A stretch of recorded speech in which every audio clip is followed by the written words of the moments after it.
Alors tu pourrais regarder des tutos sur YouTube, commencer comme ça, ou tu pourrais le déléguer. Tu as les idées, mais tu veux pas prendre le risque, enfin tu veux pas vraiment t'en occuper, mais t'en as envie, toi, tu veux le faire, tu veux créer ton propre jeu, tu as les idées, tu as le plan dans ta tête. Tu peux par exemple aller sur Fiverr et taper GB Studio, tu vois, c'est ce que je viens de faire sur mon compte Fiverr. Et là, tu vois, tu as tout un tas de développeurs et de développeuses qui peuvent t'aider partout dans le monde. Alors moi, perso, j'ai mes préférés là-dedans. J'ai ma petite équipe maintenant avec qui je travaille beaucoup. Parce que personnellement, GB Studio, ça ne m'intéresse pas plus que ça. J'aime créer des jeux, mais je veux pas vraiment ça. Voilà, alors déjà, j'ai pas le temps. Vraiment, j'ai pas le temps. Je suis très occupé. Et je veux pas apprendre de logiciels, voilà, ça me dit rien. Mais en tout cas, voilà comment trouver des développeurs, des gens qui peuvent te faire comme ça les jaquettes pour ton projet, les musiques, les sons. Enfin voilà, Fiverr, c'est une très bonne solution. Alors voilà comment ça marche pour moi. Par exemple, perso, je vais beaucoup sur Itch. Itch, c'est un site sur lequel tu peux trouver tout un tas de jeux amateurs, etc. Un petit peu comme Steam si tu veux. Mais aussi beaucoup d'assets, comme Steam d'ailleurs. Sur Steam, tu peux trouver aussi des assets, de RPG Maker, etc. Et sur Itch, tu peux trouver beaucoup d'assets compatibles au GB Studio. Tu as juste à taper, par exemple, GB Studio Asset Itch sur le moteur de recherche Google, et puis là, tu cliques sur le premier lien, et puis là, tu auras de quoi faire. Tu vois, là, j'ai de quoi créer quelque chose qui ressemble à du Pokémon, Pokémon Crystal, tu vois, style Game Boy Classic, Game Boy Color. Moi, perso, je l'ai acheté, ce pack, il y a déjà un petit moment de ça. D'ailleurs, je crois qu'il était en réduction à ce moment-là. Je l'ai acheté il y a un petit moment de ça, avec en plus les sprites des combattants, et enfin d'autres bonus à côté avec les caractères pour l'overworld, etc. Et pourquoi? Parce que quand je suis tombé là-dessus, ça m'a pas donné envie de créer mon propre Pokémon, mais je me suis dit, hey, je pourrais en faire, je pourrais même le recycler dans tout un tas de projets que j'ai en tête. Par exemple, j'ai un projet de jeu qui se déroule sur une île déserte. Et je me suis dit, ah oui, il n'y a pas de palmier. Et bien, j'ai fait appel à un freelance sur Fiverr et je lui ai dit, écoute, je lui ai envoyé ça et je lui ai dit, remplace-moi les arbres par des palmiers. Crée-moi une ambiance plus île déserte paradisiaque. Fais-moi des buissons avec des baies. Fais-moi tout un tas de trucs, des bananiers, des cocotiers, etc. Voilà, quelque chose de plus île déserte. Et le mec, il m'a fait quelque chose de compatible à ce pack, qui se marie très bien avec. On pourrait croire que ça a été fait par la même personne. Et voilà, c'est parfait. Et ça, pour quelques euros, même pas 10 euros. Le mec, il m'a fait des palmiers, il m'a fait des bananiers, cocotiers, tout ça sur Fiverr. Et je lui ai juste montré un screen de ça. Voilà, donc tu peux chercher des assets, avoir les idées de ton jeu comme ça. Moi, c'est comme ça que ça se passe. Je tombe sur un truc et je me dis, je pourrais en faire un jeu se déroulant sur une île. Je remplace les arbres par des palmiers. Les grottes seront visitables. On pourrait même, pourquoi pas, y trouver du diamant, de l'or, etc. Un petit peu comme un Minecraft, les miner, crafter des trucs, tout ça. Voilà, j'ai plein d'idées qui me viennent tout de suite et j'imagine tout un jeu de survie sur Game Boy Color. Par exemple, il n'y a pas longtemps, j'ai acheté ceci sur Itch pour quelques euros. C'est de quoi faire un jeu de zombies survie. Enfin, moi, c'est l'idée qui m'en est tout de suite venue en tête. Tu vois, il y a des crash hélicos là dans la neige et tout, des maisons, des immeubles, des voitures. Il y a tout un coin ici où des NPC pêchent, tu vois, avec un bateau, tout ça. Ça, je me suis dit, hey, pourquoi pas faire un camp de cannibales sur lequel on pourrait avoir des quêtes cannibales, aller leur chercher de la nourriture, tout ça. J'imaginais, voilà, tout un jeu un peu malsain, survie zombie, tout ça, apocalyptique, avec pourquoi pas du craft, de la survie, une gestion de la faim, de la soif, tout ça. On peut aller très très loin sur Game Boy. Ici, on a des égouts, on voit pas trop bien derrière la caméra. Ici, il y a comme des égouts. Ici, des intérieurs de maisons, tout ça. Voilà, pourquoi pas faire une espèce de Days en 2D.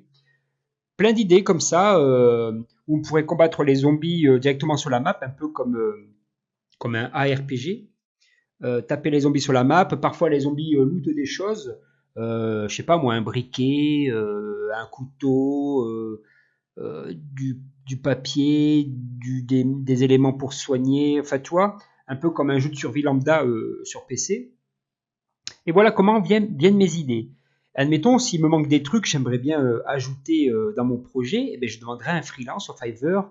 Voici ce que j'ai acheté. Il me faudrait des assets, euh, des, euh, des éléments qui se marient bien avec ça. fais-moi, je sais pas, fais-moi un char militaire.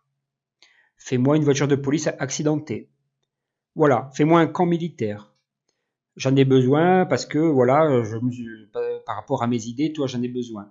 Fais-moi un peu plus de caractère parce que j'ai quelques caractères zombies tout ça, mais pourquoi pas en avoir un peu plus. Il y a même un ours, mais pourquoi pas avoir des loups par exemple, ou des serpents qui pourraient être très rares, qui pourraient mordre le joueur, l'empoisonner. Un peu comme Pokémon, en marchant, on aurait des flashs de l'écran, qui veut dire qu'on est empoisonné et il faudrait absolument se soigner parce que notre vie baisse. Toi, il y a plein d'idées qui peuvent venir comme ça. Moi c'est comme ça que ça marche. Je vois des assets sur Itch, je me dis, ah, et je créerais bien un jeu comme ça. Alors, j'ai pas forcément, moi, les idées de titres de jeu, par contre, j'ai beaucoup de mal aussi avec. Qu'est-ce que je fais? Je vais sur ChatGPT ou autre, et je dis, voilà, donne-moi 10 exemples de titres de jeux en anglais par rapport à cette histoire. Tac, tac, tac, tac. Je lui écris l'idée de mon jeu Game Boy, et il me déroule tout un truc. Des fois, ça me va pas. Alors, je prends quelques mots. Je dis, est-ce que tu peux me faire quelque chose de plus simple avec ça, avec ça? Et puis voilà. Et petit à petit, je crée mon jeu, mon titre de jeu. J'améliore grâce à l'IA. Pareil, j'améliore un peu mon histoire. J'améliore le lore. Des fois, j'ai pas vraiment d'idée de lore. Ça ne vient pas. Des fois, je sais pas trop comment commencer mon jeu ou qu'est-ce que pourrait être l'objectif principal. J'ai l'idée de base, mais j'ai pas l'objectif principal. Vraiment, la mission. Comment on finit le jeu. Du coup, je dis à ChatGPT, donne-moi des idées de comment ce jeu pourrait se finir ou qu'est-ce qu'il faudrait faire. Et l'IA va me donner des idées qui ne sont pas forcément bonnes, mais ça va m'aider à débloquer mes idées. Donc, comme je te disais, il y a tout un tas, enfin, vous avez des outils sur Internet, gratuits ou payants, qui peuvent vous aider à créer votre jeu. Et vous avez aussi des freelances sur Internet, sur Fiverr ou sur d'autres sites, qui peuvent vous aider à construire vos idées. Et moi, je ne fonctionne que comme ça. Par exemple, les musiques, je ne sais pas faire les musiques, je ne sais pas faire les sons. Vous avez des freelances talentueux sur Fiverr, beaucoup en Europe aussi. Je travaille beaucoup avec des Allemands, Français, Espagnols. Pour les sons et les musiques, ils sont très très bons. En plus, ils ont ils ont des prix très raisonnables, des dizaines et des dizaines d'euros, tu vois. Et ils me font les sons et les musiques, et c'est propre, on s'y croirait, on croirait vraiment à un vrai jeu Game Boy de l'époque. Et ça me plaît beaucoup, vraiment, c'est passionnant. En plus d'être passionnant, si vous découvrez ma chaîne, sachez qu'en plus, ça me permet pas d'en vivre, parce que enfin, ce n'est pas mon métier principal. En tout cas, ça me permet de faire des revenus à côté de mon salaire en CDD. Et en plus de me faire des revenus, c'est passionnant. J'ai commencé par un premier jeu que j'ai lancé sur Kickstarter. Ça peut être une idée aussi pour toi. Par exemple, tu as une idée d'un jeu très poussé, un truc énorme à la Zelda ou Pokémon. Toi, tu as une idée de jeu, enfin, tu as un jeu en tête, mais qui demanderait quand même beaucoup plus de travail qu'un simple jeu qui se passerait sur une île déserte ou un truc comme ça. Tu vois. Vraiment, tu as un énorme projet en tête. Donc là, il te faudrait du financement. C'est surtout si tu veux payer un dev ou plusieurs, si tu veux payer des gens qui vont te faire les musiques, les sons, les sprites, etc., etc. Il te faut du budget. Une solution pour en avoir, c'est d'aller par exemple sur Kickstarter. Moi, sur Kickstarter, j'ai lancé ma propre campagne Game Boy classique, un jeu de plateforme à la Mario où on est un chevalier et on doit aller sauver une princesse. J'avais l'idée, tout ça, mais j'avais pas le financement pour donner vie à ce projet. Qu'est-ce que j'ai fait? J'ai payé un freelance sur Fiverr. Je lui ai dit, voilà, en gros, pour même pas 50 euros, il m'a créé un prototype d'un niveau, tout ça. Je lui ai demandé de m'en faire des screens, de me livrer le prototype avec des screens, etc. Le prototype n'avait même pas de musique, ni de son, ni quoi que ce soit. Et c'était vraiment un prototype. Hein. On ne pouvait pas encore vraiment se battre à l'épée, tout ça, mais il y avait déjà des premiers monstres et tout ça. Un jeu à la Mario, si tu veux, pour ça de plateforme en plateforme pour passer le niveau et avancer jusqu'à arriver à la princesse et le boss final. Et le prototype, enfin, la campagne Kickstarter m'a généré l'argent que j'avais besoin pour finir le jeu. Je demandais 580 euros et ça a été largement dépassé parce qu'on a presque fait 3000 euros en un mois. 3000 euros, c'est pas loin, c'est ce que je me fais pas loin tous les mois avec mon CD d'à côté. Donc ça m'a fait un mois à presque 6000 euros en tout.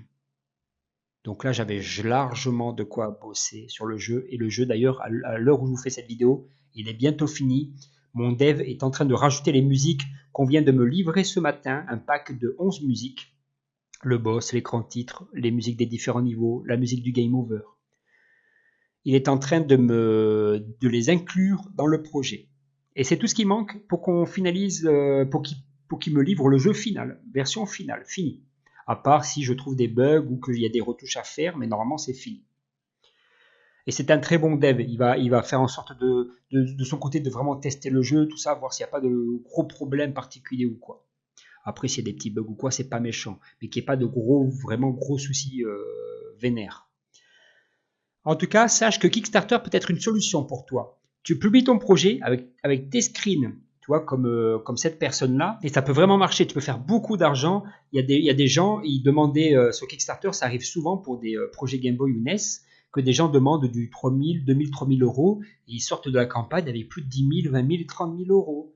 Vous imaginez même pas le potentiel, enfin, la communauté qu'il y a derrière le rétro gaming, le homebrew, le jeu fait main sur des consoles qui leur parlent, sur lesquelles ils ont grandi, tu vois. C'est incroyable l'argent que ça génère. Donc tu peux vraiment financer ton idée et lui donner vie. Ça, c'est la force de Kickstarter. C'est vraiment un site incroyable. Moi, depuis que cette campagne a marché pour mon jeu Game Boy Classic, ça a été une révélation pour moi. Et du coup, là, durant le mois de juin, donc là, on est à l'heure où je fais cette vidéo, on est le 31 mai, tu vois. En juin, je compte lancer une campagne de 15 jours sur Kickstarter qui va me servir encore une fois un peu de test, voir combien on peut faire sur 15 jours avec un jeu qui est déjà fini. C'est un jeu d'horreur que j'ai sorti il n'y a pas longtemps sur ma page Itch. Un jeu où on doit survivre face à un tueur en série dans la forêt, dans un camp de vacances. On doit réunir la clé, le bidon d'essence et une batterie pour démarrer une voiture pour pouvoir nous enfuir. Le jeu, il est tout bête. Il a été réalisé en à peine une semaine et il génère des ventes pratiquement tous les jours sur ma page Itch. Pratiquement tous les jours, je le vends. Et ça aussi, ça a été une révélation pour moi. Parce que à la base, je suis aussi développeur. Enfin, j'ai commencé avec Unity et des projets Unreal Engine. Et quand je les mettais en vente, ces jeux, sur Itch, ça ne marchait pas. Ça n'intéressait vraiment très rarement des gens. Mais par contre, le rétro, dès que j'ai publié ce jeu Game Boy classique, eh ben, je fais des ventes pratiquement tous les jours maintenant, avec un seul jeu. Alors quand mon jeu de chevalier va être fini, et que je vais le vendre aussi sur ma page Itch, eh ben, j'aurai double revenu du coup. J'aurai 2 jeux qui font des ventes presque tous les jours. Et après, quand je vais faire un troisième jeu, eh ben, j'aurai 3 ventes presque tous les jours, et ainsi de suite.